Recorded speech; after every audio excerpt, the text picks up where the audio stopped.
Greetings to our church community. I'd like to share a devotion with you that God has been downloading to me. It reminds us to always be alert to God's voice.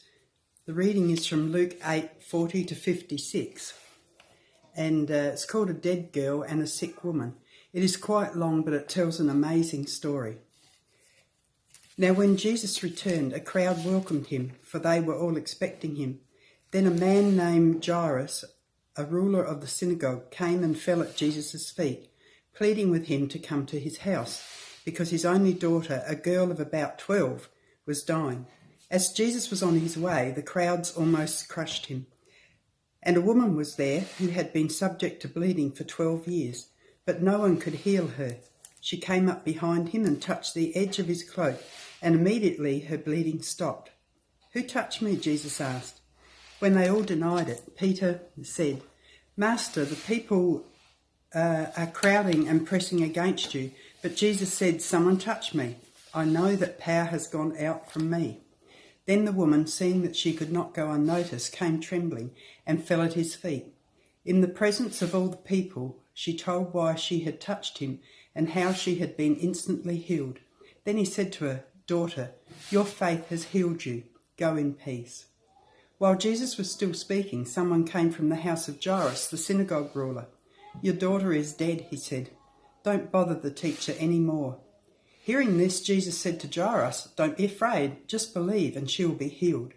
When he arrived at the house of Jairus, he did not let anyone go in with him except Peter, John and James, and the child's father and mother. Meanwhile, all the people were wailing and mourning for her. "Stop wailing," Jesus said. "She is not dead, but asleep." They laughed at him, knowing that she was dead. But he took her by the hand and said, "My child, get up." Her spirit returned, and at once she stood up.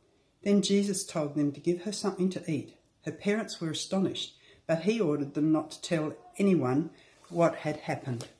And that was from Luke 8:40 to 56. And something I hadn't noticed before is the lady had had the issue of blood for 12 years.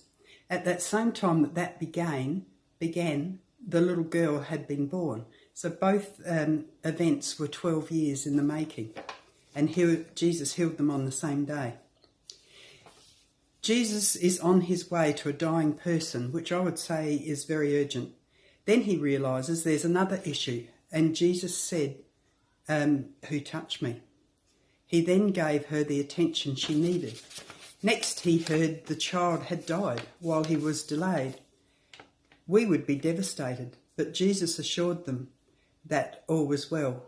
He then went and prayed for the girl's healing, and she was made well. Jesus knew his Father's plan and was able to rest in that.